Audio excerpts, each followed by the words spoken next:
Welcome to You, Me, Empathy. Thank you for listening. We would like to remind you that this podcast is for informational and entertainment purposes only, and is not a substitute for medical advice, diagnosis, or treatment. Known as just a silly boy with a feely heart. Please consider supporting the show. Check us out on Patreon or simply leave a review on iTunes. Here's your host and creator of the show, Known Wells. Greetings, feely humans. Welcome to You, Me, Empathy. This is episode 50. We've made it to episode 50, which is really cool. I'm really excited by that. There's a dog playing with a toy in the background, and he doesn't give a shit that I'm recording right here. He doesn't care because he's a dog and he's sweet, and I love him. But what I was saying is it's episode 50, and that's great. I can't believe I've done 50 episodes. I hope to do another 500. I hope to do You, Me, Empathy forever. Honestly, I was just talking with a friend about the future of our creative endeavors, and I want to continue growing this show. I want to do more and more. I want to challenge myself and have really meaningful conversations always. And, maybe someday I have a live show. Wouldn't that be sweet? I would love that. That would be amazing. So future iterations of You, Me, Empathy, who knows?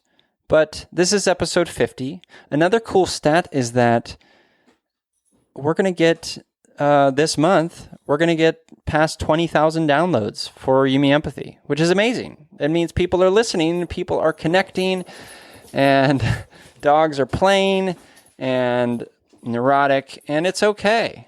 The people are loving this show, and I just want to thank you for that. That is awesome. I wouldn't be here continuing to do this if you guys didn't connect with it, and so thank you. Thank you for that. Today's show, episode 50, is about how addiction is not a moral failure. Tony, the therapist, and I are back to explore the relationship of trauma to addiction, the variability of importance of human resilience. Resilience is something we talk a lot about on this podcast. I think it's an important one, especially in terms of addiction. And then again, why addiction is a disease and not a result of moral failure or lack of willpower. We talk a lot about addiction, sex addiction, social media addiction, process-based addictions, substance-based addictions, all that stuff today on episode 50 with Tony, the therapist. So thanks for being here. And before I go, please give us a follow on Instagram and Twitter at You, Me, Empathy. We also have a great Facebook group over at facebook.com/groups/You, Me, Empathy. Go over and join the conversation. And please leave ratings and reviews in iTunes, Apple Podcasts, or Google. I am going to read a new review today. This is the subject of which says, "We need more feely humans." I couldn't agree more. By Jester A.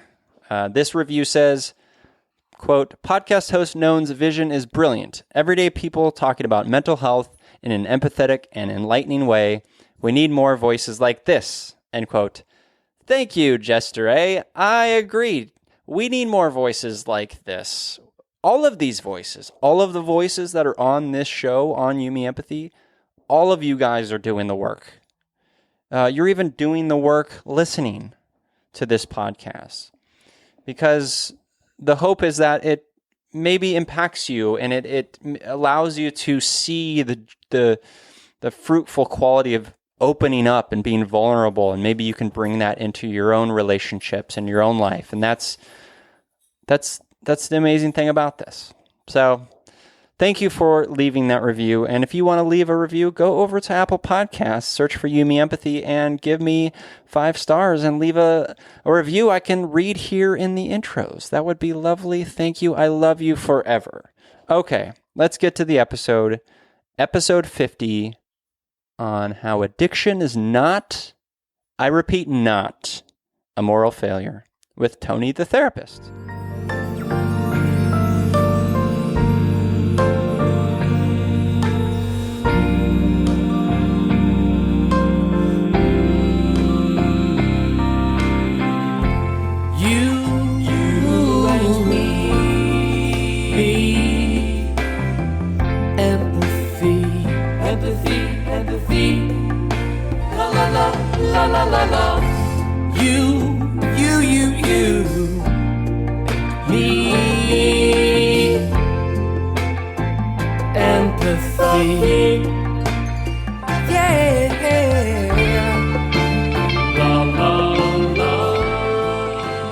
Welcome to You, Me, Empathy, a podcast about exploring the struggles we face in our day-to-day lives as humans trying to get by on this wondrous and overwhelming pale blue dot. The intent of You, Me, Empathy is to talk openly, without judgment, about our neuroses, our mental illnesses, our shared anxieties and worries, to create a dialogue that is vulnerable and deeply human and empathetic, and to share that dialogue with others to inspire emotional and cognitive collaboration and insight, so we can, hand in hand, break down the stigma that make us feel shame and guilt for struggling, for feeling our feelings, for being human. You, Me, Empathy is a safe, friendly space designed to inspire the beauty in each of us. Today I'm here with the man himself, Mr. Tony Time. Hey. Hello. What a great introduction. Yeah, you're welcome. Yeah, well, thank you. That was nice. How are you? I'm all right. How are you? I'm all right. It's good to see you again. Good to see you. It's been a few weeks. We haven't even just hung out, have we? We haven't. Not since the house move, and I feel bad about it. Oh, yeah. So I'm feeling shame. You used me to move you. That's true. And that's it. Tony was very helpful Wow. in our move. He's got big old muscles, you guys. Oh, well. Brain muscle Oh, and python muscles. well, holy smokes. He likes to Man. cream his lats. He likes to mash those delts. He likes to whatever else you do, blast those tries. I think lately it's just blast the dessert bar. And since it's been the Thanksgiving weekend. Yeah, it's so, holidays. Holidays. You deserve it. Well, I appreciate it. We all deserve it. Well, I'm happy to have you here. Today we're going to be talking about addiction. Yes. And but before we do, let's hear it from you, your little spiel. My little spiel. So, my name is Anthony Romaike, and I am a licensed marriage and family therapist in the state of California, licensed by the Board of Behavioral Sciences, and my license number is LMFT 47805. And I have a private practice in the beautiful city of Newport Beach, California. However, today I'm spending it with Known out in I call hillbilly country, out here in. Right after this, we're gonna make some moonshine together. Where's that teal? You got that? What's that? Teal or steel or? I don't know. But I Corn know mash, spittoon. A spittoon. Do you have a spittoon? No, I wish. Oh, okay. I should get one though. But this is absolute gorgeous, like horse country out here. Yeah.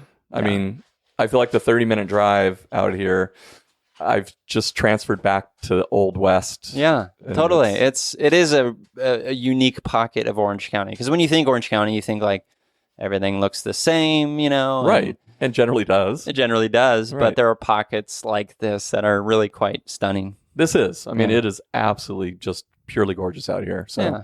it's nice to get away Yeah. from the city and get out here to record. So Well, we're gonna work soon to make this your and Francie's spa little Yes, that's vacation. right. We got a little we have I some don't know. requests put in. a spa in the backyard, you know, all these things that Francie and Tony want. We do. We want this to be our little weekend getaway when Well- you guys take off for little vacations. I want that too, sincerely. I mean, yeah. I would love that. You guys It has our deserve it. treehouse coming with the slide in through the roof. Well, that's more of like the 5-year, Is that the 5-year maybe plan? 10-year plan, you know. So listeners, we have this. He's got a tree outside of the house. That's what kind of tree is that? It's an oak tree. It's an oak tree. Yeah. 100+ years old. Yeah, I mean, absolutely just gorgeous and massive, right next to the house. And we were looking at it a few weeks back, and we realized it was the perfect place to put a tree house. Yep. And as we were recognizing that, as well, I was going to call us boys because we're still boys at heart. are right? boys. We're boys at heart. And we were looking at this, and we're like, you could actually put a slide that would go from the tree house through the roof Tony's grinning into the ear house. to I ear am right grinning now. into. I mean, this is like a childhood total fantasy here. Well, I mean, no joke, I do want to build an amazing treehouse someday. And it's a perfect tree to do it. Yeah. And a slide could be doable. And a slide's very doable, right? Amazing. Yeah. I need some sort of engineering help, probably. Probably. But you may need a structural engineer. Yeah.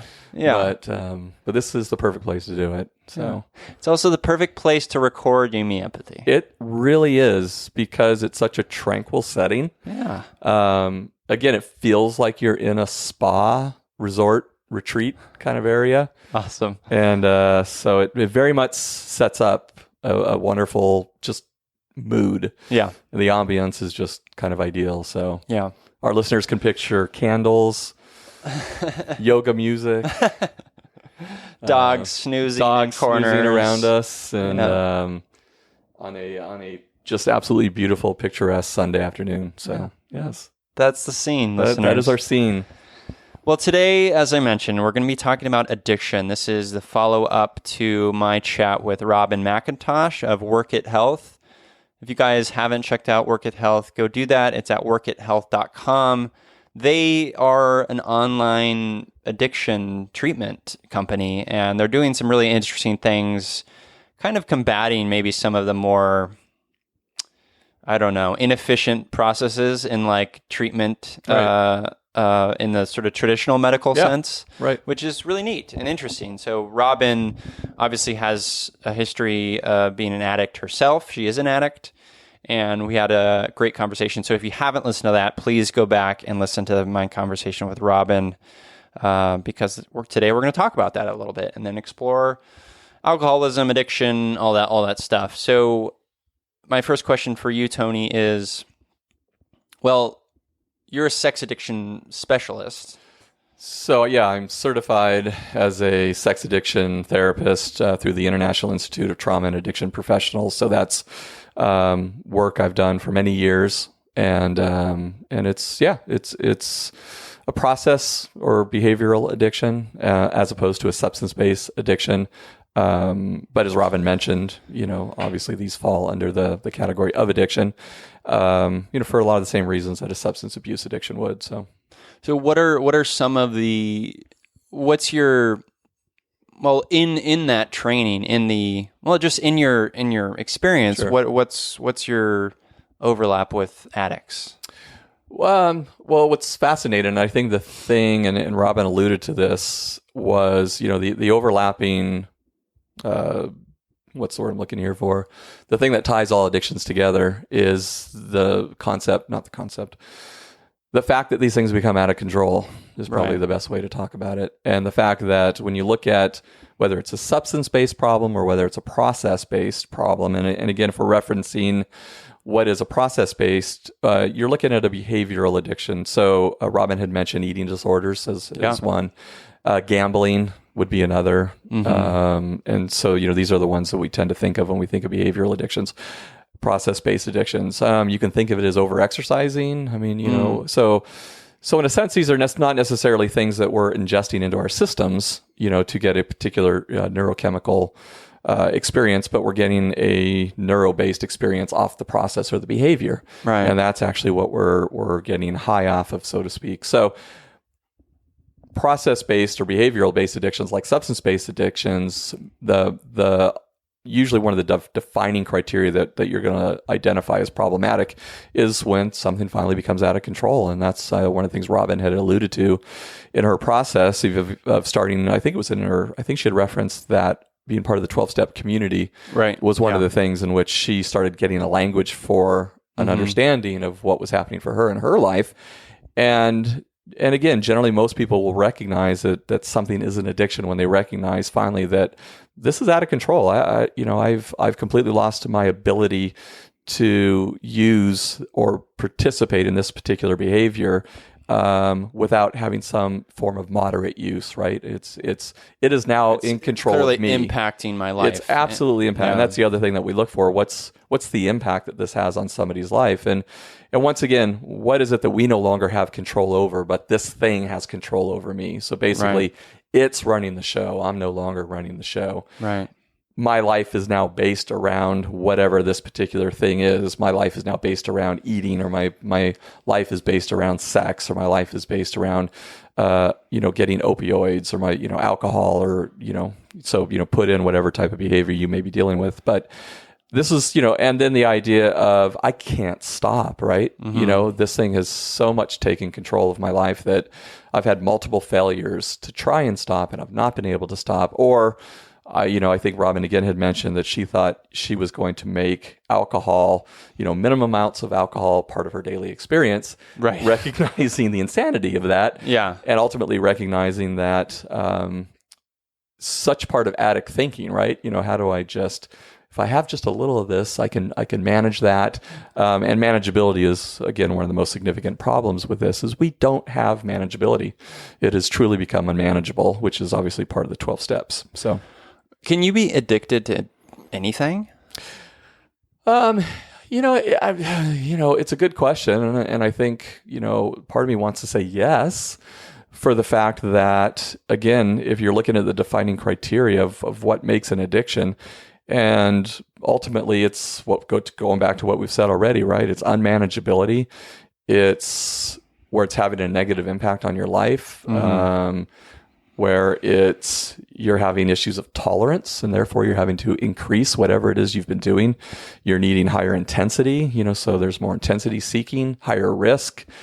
And so if we're trying to identify something in our life where maybe those are some of the symptoms that we're having, there's the potential to say maybe something's addictive.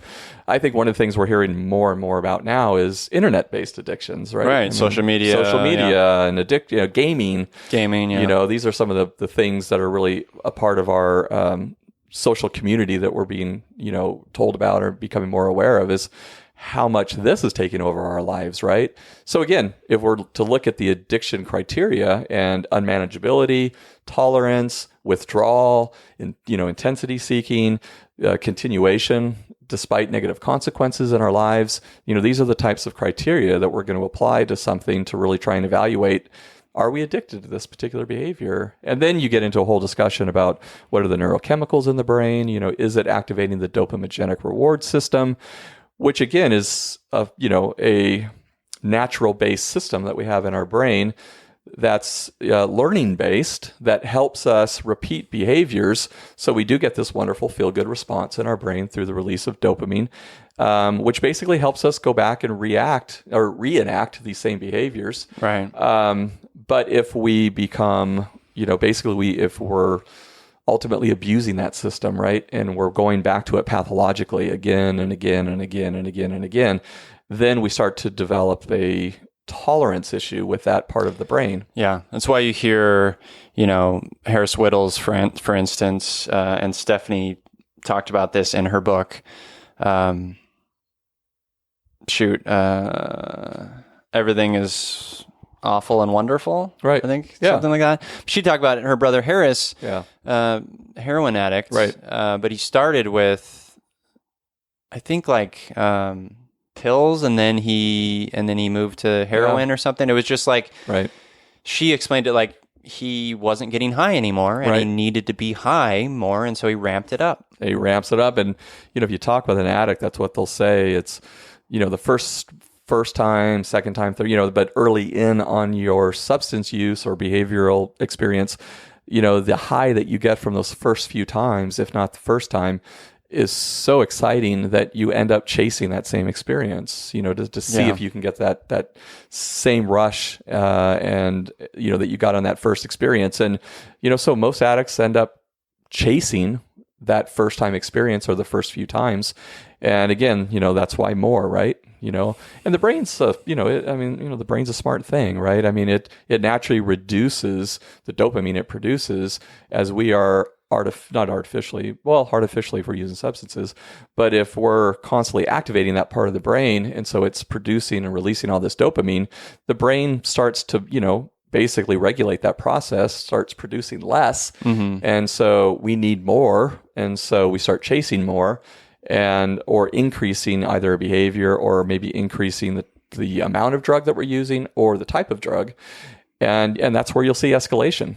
That's with addiction, and with sex addiction. One of the things that I'll see quite often is an escalation of of a behavior. So where something that worked for X amount of time no longer works, now I need something more intense, more risky, more exciting, and so there's movement into that area. And and again, if this occurs over many years, then you can really see some significant escalation of risky behaviors, and ultimately behaviors that may come with some very severe negative consequences. Yeah. So, what have you had patients come to you say, I think I'm having issues with addiction, or I think I'm an addict?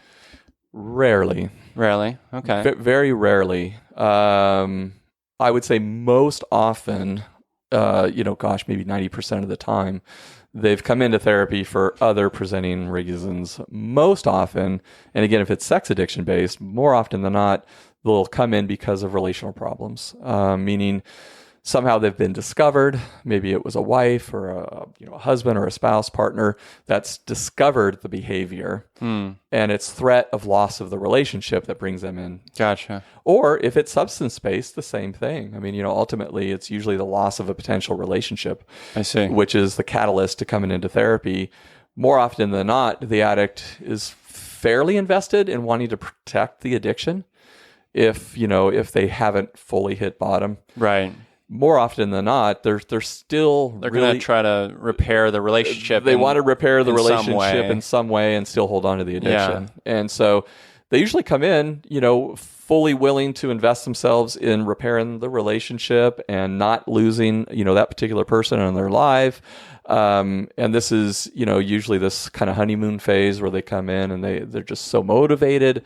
They're talking, using all the right words, and they're talking about recovery and abstinence and looking for sobriety, but really it's to repair and save the relationship. And so what always becomes extremely fascinating in this process, and I think one of the predictors of success is, when does the addict make the transition, from I'm doing this for you to I'm doing this for me? Oh, interesting.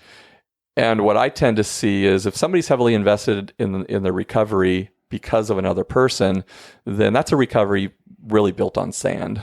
That's not one really built on a very stable foundation.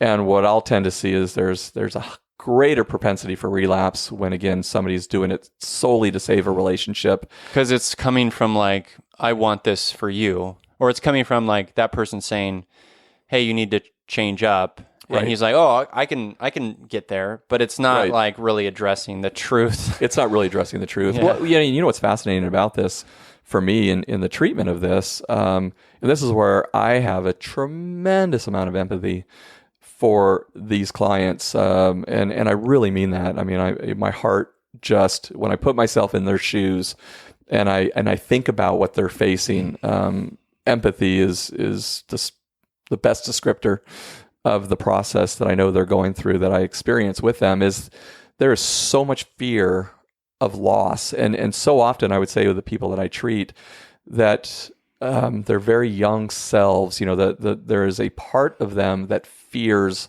the loss of a relationship so desperately that usually this was part of why they use in the first place. And again, whether that's substance based, or whether that's another process or behavioral addiction, or whether that's sex addiction, I usually find that there is so much emotional distress, psychological distress, relational distress around potential loss, that this is what they've been covering up. Oh, interesting. In so much of their use over the history, in addition to just fairly significant problems with emotional regulation. So meaning their own capacities to manage and cope with distressing emotions, fears, psychological distress, life challenges. These are usually people, and again, not everybody, but I would say there's a fair amount of addicts who really struggle in this area. They really, really struggle to be able to kind of self-manage all their emotional states. Right. Or there's developmental deficits that have never been accomplished or successfully worked through, and so they really can't handle relationships in a healthy way. And one of the key phrases in the addiction world is we don't take or we don't have relationships, we take hostages. And, it's kind of in that, I don't know how to be in relationship with you, but I need you. Right.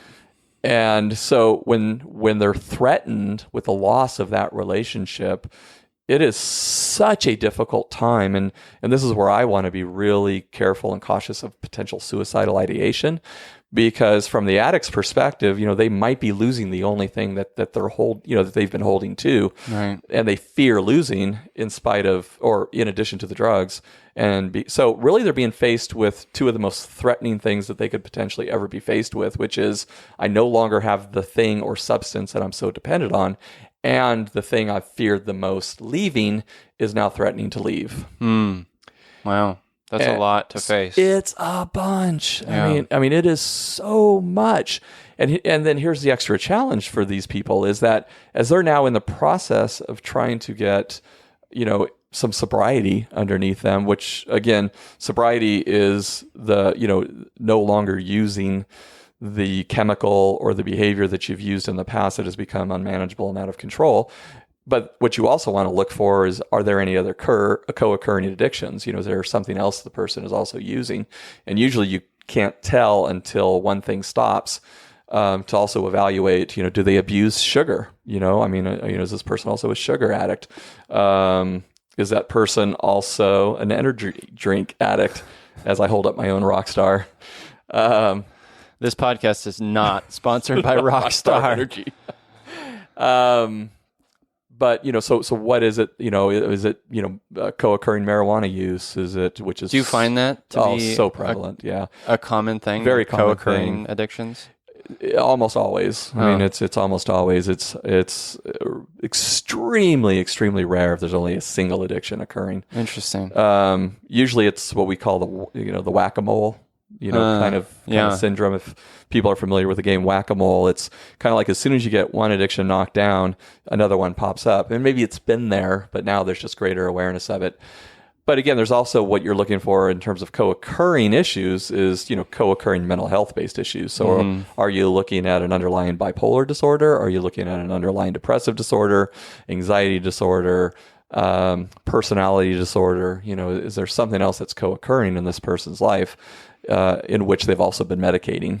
And so sobriety is so necessary. And again, that's the absence of use. Recovery, to give the listeners maybe some education on the wording or language of addiction. Recovery is the process of recovery. So that's the process in which you're engaged in. Sobriety is the actual abstinence of the behavior or substance. Okay. So when we talk about sobriety, and we're looking to get a person sober from all their addictions, that's again when you're going to really evaluate for what else is happening, maybe on a mental health based type of issue. And again, what we've already been talking a little bit about is what are those underlying maybe attachment issues, or fear based type of early childhood trauma. What else is happening here in which again is going to create a lot of emotional, psychological, and relational distress for the person presenting. So I was going to ask you about the trauma part of it. Do you see a relation to early childhood trauma and addiction? Absolutely. Absolutely. A lot of trauma-related addiction and also a lot of neglect-related addiction, just in which the person, just experienced a significant amount of neglect, growing up in childhood. So there wasn't that parental investment or caretaker investment, in which the person, again, had a relationship in which there was safety and there was empathic attunement, nurturing, and, just that emotional involvement, that helped the person learn to emotionally regulate, learned healthy self-esteem, healthy sense of self, learned connection, what it actually means or what it actually feels like from a sensory-based place to be connected to another human being, and knowing that other human beings are available, for our emotional needs and for our processing and our sense of safety. So I see quite a bit of neglect as well. But going back to trauma, no, absolutely. If we've experienced early childhood trauma or trauma in life, and again, how do we define trauma? And we talk about trauma as there's little T traumas and there's big T traumas. And again, a big T trauma might be if somebody's experienced a rape, or if somebody's experienced war, if somebody's experienced traumatic car accident, or little T's are possibly, parents who never got along well, and there was a lot of fighting in the home. Little T trauma just might be, some of the mild, emotional neglect that may have been experienced, or bullying. So some of the things we may not look at and just go, wow, how did you survive? But emotionally, they may have been really significant and significantly impactful. Right. And again, trauma in and of itself is just anything that, is greater than our capacity to basically work through emotionally what happened to us. So it's literally more than our emotional system can manage. And so we don't deal with it. We just kind of shelve it and we just put it away, and we never actually work through it. And so that can vary.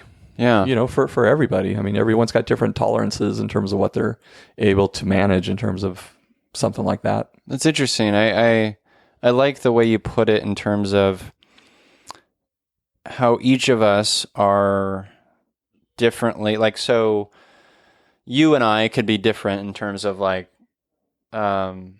emotional intelligence ability, like emotional regulation. Yeah. I mean, obviously I'm way better at it. Of course. Well, I mean, it's a given. I'm just kidding. But like, and it's interesting like how trauma can impact someone differently if, someone's, if this person's emotional regulation and intelligence is higher than in others. Like, that's so fascinating to me. And it is, and I think, again, as therapists and treating a clinical population, the thing to be aware of is, you could have two people come in who have experienced the same type of trauma, let's say a horrendous car accident. And it's not enough to just say, well, I have to treat this trauma survivor, because, two people may respond to that completely different. You may have two completely different responses. And, there are so many factors that I think that go into that.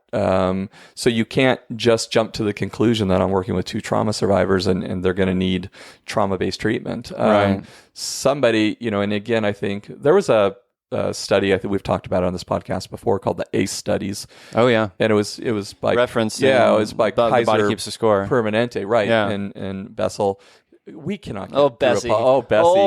Bessie. Our friend. I've Bessel gotten Vanderkolk. numerous listeners of You Me Empathy have reached out to me and said they are blown away by that book because Are they? we've That's mentioned great. it on the show. Well, I'm excited because it's a phenomenal book. Yeah.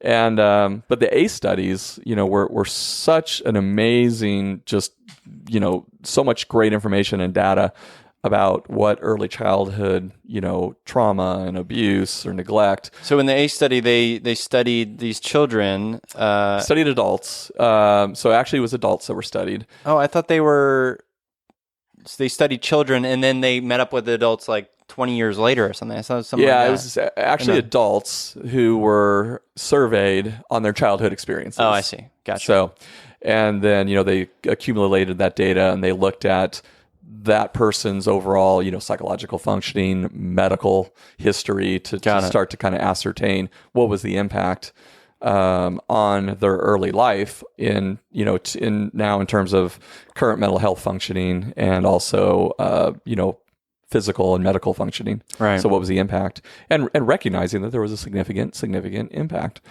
And so, so understanding that, again, if somebody perhaps had a, fairly good childhood, they had emotionally available parents and there was enough resources, there was always food on the table, there was a roof over the head, there was consistency, again, financial stability, parental involvement and care and nurturance and guidance, and something traumatic happens to that person might potentially come through the trauma a lot better than somebody, for instance, who maybe, didn't have parental involvement. Maybe there was a significant amount of neglect or abuse, or perhaps there was poor financial resources or not enough resources.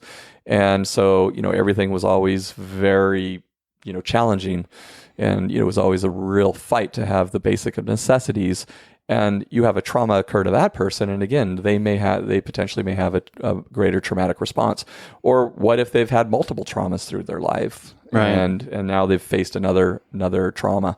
What about the cumulative effect of trauma, versus just maybe a singular trauma? So again, it's really important for people to understand and not judge themselves or others based on their response to a trauma, because so many factors go into it. There are so many factors that go into it. So Yeah, I think that's a really good point, because I think we do have a tendency to compare. Like, obviously, I made the joke earlier that I have a higher, like, right. Well, I mean, but it stems from this feeling that, like, yeah, of course, like we want to do that naturally. We want to compare. We want to Right. say, oh, I'm more resilient or something. But Sure. like the truth is that we all of our emotions are valid and important, and if we recognize that there is value in growing our emotional intelligence Right. and capability, just knowing that growing it will allow me to maybe be more resilient to trauma is amazing, like,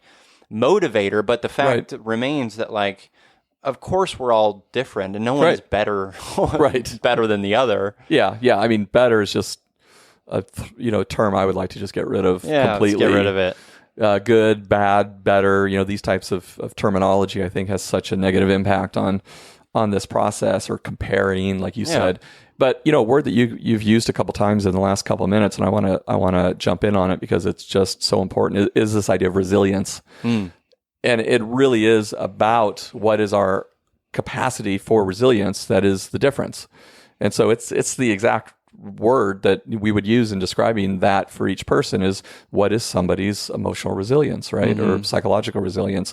What is somebody's capacity to tolerate, this thing versus, somebody who, again, may have come from a different experience. And again, making sure that we not judge what our particular level of resilience is. And this is where compassion is a really important, necessary step in either self-compassion, or, again, hopefully getting that from a mental health caregiver provider, because wherever you are is where you are. Yeah. And, and that's where you're at, and, and let's meet you there. And the healing that can take place as a result of that is a great way to then increase, like you said, somebody's, capacity for their resilience. And that's how we heal. Yeah. So. Yeah, that's well said. Where are we at as a system, as a medical system, with addiction recovery, addiction treatment? Obviously, Robin works for Work It Health. Right. That's doing some interesting different things in terms of allowing people to get treatment for addiction in a way that's maybe less intrusive or less financially, like, impactful, certainly. Right. Absolutely. And where are we at? Like, what's your gauge on that? I feel like we're at a really significant place of transformation in recovery and in the treatment of addiction. For a few factors. I think one is people have so many more options now than they had in the past. And I think that's due to a few things. I think one is the internet, and the simple fact that there is so many more options, that I think people have now, and the capacity to research and to ultimately find what's best for them. And I think it's also progressive. I think just having different treatment options is progressing the field, because I think people are, treatment centers are trying to set themselves apart because they're kind of a dime a dozen, and Robin referenced that. Yeah. It's particularly where we're at here in Orange County, California, or in Southern California. I mean, it's overused, but I mean, there's almost a treatment center on every corner, particularly if it's Costa Mesa, Newport Beach, and a lot of the beach communities, they are heavy with treatment centers. Let me interrupt real quick. Sure. Why do you think that is? Well, I think for a couple reasons. I mean, I think one is, if you're going to have a treatment center, would you like to have it in, Needles, California, or would you like to have it in Newport Beach? Yeah, that makes sense. Yeah, nice beach setting. Right. Sure. I think relaxing. it's relaxing. I think the setting is a significant part of healing. Sure. I think our environment does play a very positive role in tranquility and calming. And again, I think if you are going into recovery, it's important that you find a very, as much as possible, a beautiful, quaint, kind of environmental setting.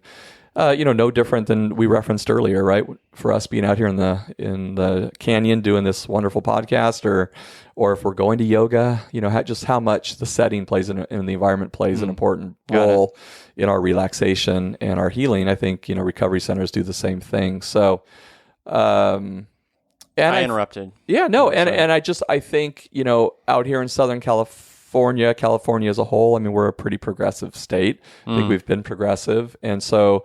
I don't think we've had as much stigma here related to addiction treatment or addiction as a whole.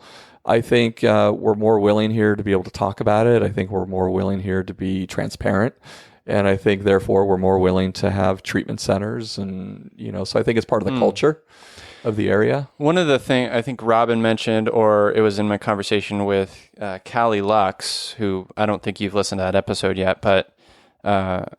it's a future episode. Callie and she was an opioid addict, is an addict, and her or Robin, I forget, mentioned a methadone clinic in Oakland, and and just the bars on the windows and the stigma. You mentioned the stigma, like that's like maybe a stigma thing. Like what are your thoughts on that? Like why is there this stigma about addicts and they're criminals, right? We treat them like criminals. Right. We do. I mean, for the most part, in the substance-based world particularly, I think it's been very criminalized, right? I mean, and again, that's part of our actual criminal-based system, right? I mean, as a whole, we treat, addicts as criminals, particularly, because the use of these substances or the accompanying behavior is generally criminal, right? I mean, the substance itself is more often than not, I mean, marijuana is now legal, but otherwise, every other substance is illegal, as usually some of the co-occurring behaviors, right? Whether it's robbing, burglary, stealing and so forth to make sure that there's money. So, yeah. Yeah. Well, I mean, but wouldn't you say there is a component of just stigma, like cultural stigma around addiction? What? And what I mean by that is people saying oh, he's an alcoholic, or oh, they're doing pills, and I don't know. I get the sense that there's this cultural stigma around people who are addicts who they just need to snap out of it because they're losers, right? Sure, or whatever. I get that sense. Yeah. I mean, the good news with that, at least what I've seen, is and again, that might be partly due to being here in Southern California, but I feel like we've really turned a significant corner in not having that kind of perspective. That's good. I mean, I think for years, it was, I mean, if we want to go back, 60, 70 years, I mean, the hobos and the winos, when we used to think about somebody. Sure. And back then, I mean, I think it was viewed so much as a moral failure, that these people were just a moral failure. I think that's probably what I'm thinking of is it's a moral component. There's this moral idea. I think there used to be a huge moral component, in the way in which these things were judged and stigmatized, for sure. Yeah. And I think that's why, one of the things that was, I think, really helpful, in the last 20 to 25 years, 20 years probably, is when we came out with a disease model of addiction. And I think that changed people's perspective, and I think that was culturally significant in helping people understand that, well, this isn't moral failure, this isn't a problem of willpower, and I'd like to punctuate that. These are not moral failures, people, and this isn't an issue of willpower. When you understand the neuroscience of addiction, then you really start to understand. And again, I was going to add that one of the things I think that has been so progressive in the treatment of addiction is neuroscience and understanding the actual neuroscience of addiction. Yeah. And also the learning model of addiction. There's been some really great research and understanding that, what's the learning model of addiction. So, but again, going back to this idea of disease, I think, 20 some odd years ago when that became prevalent, that we have a disease model of addiction, I think it started to destigmatize addiction, and people were, we could move away from the idea that it was a moral failure or it was an issue of willpower, and that these people really were helpless, and that there was a disease-based process that was occurring. And that, like any other disease, we needed a real intervention and we needed a real treatment to help these people. I think that's helped. I mean, I really believe that has turned the corner. Now, in sex addiction, I think it's still different. I think we still need some work in that, in that area. In fact, it's whether there's a lot of people out there that still aren't really convinced that sex addiction is an actual addiction. Some people, again, I think if you treat it, I think you tend to have a different perspective. I mean, you see people whose lives are horribly out of control. You've seen people who cannot stop the behaviors they want to stop. One of the, jokes people will make all the time is like, well, hey, if I had to have an addiction. I was just going to reference, you see that in movies. You see it in movies. Yeah. Like, well, I want to be a sex addict. Right. And the reality of that is, no, you don't. You don't want to be any addict. You don't want to be any addict. And a sex addict, it's a horrible life. I mean, this isn't a wonderful, enjoyable orgasms all the time. Yeah, I mean, this is somebody whose life has become preoccupied, destroyed. Yeah. That every waking moment, essentially. I mean, it varies for different people, but their life is now revolving around sex and getting sex, or chasing some type of high, and they've literally, their life has become this tiny little existence of just trying to achieve a certain, mood altering experience through a sexual behavior. And every other thing in their life has been destroyed or neglected, and their capacity for relational experiences and happiness and connection is just so small. And so these are horrible lives. I mean, it's terrible. Yeah, this is not a happy addiction or exciting in any way at all. I mean, it's horrible. It's ugly, and you even have people that go to jail because of it. Because they've moved from just addictive behavior into offending behavior, again, due to escalation. Right. And nobody wants that. I mean, that's... Yeah, I mean, it makes sense. What are you saying, that there's still a moral kind of component to the stigma around sex addiction? Well, I think so. And I think there's some unbelievability, that sex can actually be addictive.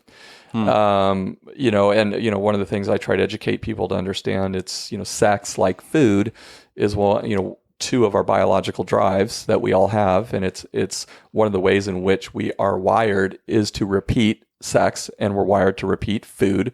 It keeps our species moving on. Yeah. And so, there is a wiring system within our bodies and our brain designed to continue in those behaviors. And that's this dopamine-based reward system. Right. And that's part of the learning model of addiction, is that, we do have these things that we, because they're so pleasurable, will continue to do. But for some people, the pleasure seeking and chasing of this becomes so preoccupying that it's all their life becomes. And so I think, I think that's part of what our community and our culture needs to understand, that, this is a horrible life. This is not one of enjoyability and just hedonism, and pleasure seeking, because it's not. Yeah. Where can people go to learn more about sex addiction, or have you read any good books that help, maybe break down a little bit of that stigma and helps people understand that sex addiction is a real addiction? Yeah, no, there's a lot of really tremendous, great resources out there. Patrick Carnes is, kind of like the grandfather of sex addiction treatment and really, identifying the disorder. And he's the person who is part of the International Institute of Trauma and Addiction Professionals, of which I was trained. And so he's the one that came up with the treatment, in which I've been trained under. So if people look up Dr. Patrick Carnes, Carnes, his first book was called Out of the Shadows. And that was kind of the first book that really ever came out on the subject, that really brought this into the culture, of what sex addiction really is. And, there's Rob Weiss, Weiss, has a great, simple book. It's called Sex Addiction 101. It's a great resource for people who just want to get a great kind of overview of what sex addiction is. Great. And then, any web search will bring up thousands of great articles, and there's a lot of good resources on that. So great. Well, that was good. I think we learned a lot about addiction, sex addiction, the trauma of it, emotional regulation. Yeah. Anything else you wanted to say on the subject? Gosh, this is truly one of those subjects that, we could tackle hours. There's so many different components, I think, that go into addiction and addiction treatment. But I think we did a good 30,000 foot overview. Is that what they say? Yeah. Well, we'll be back here again. Yeah, we can always dig into this. And before we go, I wanted to mention, because I posted to you and I shared it with you, the lovely review from Lauren Michelle on iTunes. Goodness. And that put a smile on my face. I mentioned it in the previous episode, so I wanted to shout out Lauren again. She gave us this lovely review in iTunes, and she mentioned toward the end that she takes notes from your notes, your insights, and said she'd love to have you as a therapist. She lives in Florida, so that won't work. But again, very nice. And I wanted to give you the opportunity to say thanks. Yes, no, I did. I'm not kidding. It put a big smile on my face, and it stayed with me, I think, for some time, because when you and I record these, and we talk about it all the time off the air, but this is so much fun. I love when we get together and we record these episodes, and I love being able to provide the education that we provide, and I love that you provide the community and the forum for people to talk about all the things that they get to talk about. And for me, again, empathy is just such an amazing, something in terms of the human experience that is such a big part of the work that I do, but it's something I think as a culture we're so desperately in need of. Yeah. Right. Right now is particularly, because I think, again, if empathy isn't just about feelings, right? Although we're a big, that's a lot of what we do here is creating a safe environment for people to share whatever feelings they're having. But again, this idea of empathy, of really being able to understand what is it that other people are going through, right? And to be able to put ourselves into the shoes of other people and allow them to feel known in that, hey, that's me. That's you. To feel known by known. But to be, to know that we're listening, to know that we care, and to know that there's no judgment in what we do. And so being able to create that safety for people and that community is just so important. So what I meant to say by this is, we get the wonderful pleasure of spending time together, putting these incredible episodes together, talking about subjects we're both passionate about, and it goes out into the thousands of people get to listen and be affected by it and relate and say, oh my gosh. Right. But we don't get that. We don't know how this is impacting people generally. And so to get a review like that for us is wonderful, because again, this just goes out to the ether, and we just don't tend to know how people are receiving the information. So when we get a great review like that, it's just wonderful to know that it's having a positive impact on people. So it's the best. It's why I always say at the top of every show in my intros, please leave reviews, because I'm always reading them. They always bring a smile to my face.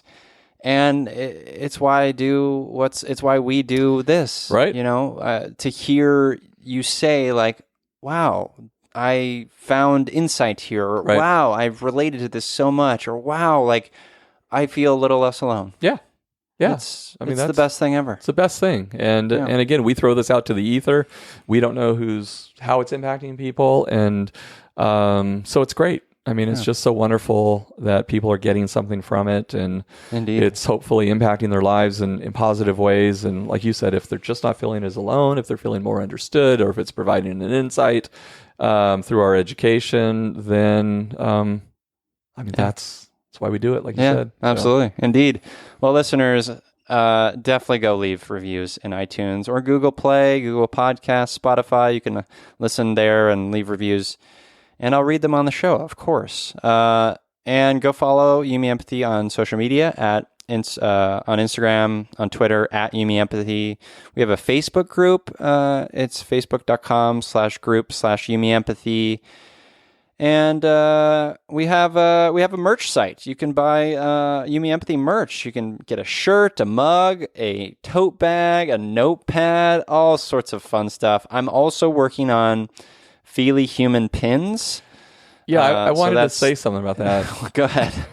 I wanted to say, because you were asking for ideas in terms of design, and all right. you've got to just do a caricature of yourself. I mean, really? yes, no one wants that. they all want that. Who wants that? Everybody. No one wants that. Everybody. No one wants to look at this mug. I got a face I for want a radio. picture of your I got a face face for podcast. with Feely Human. I don't know, folks. Okay. Yes, I'll noodle on that. Noodle on that, please. I'll noodle on that. I do think that's what the world is needing, by the way.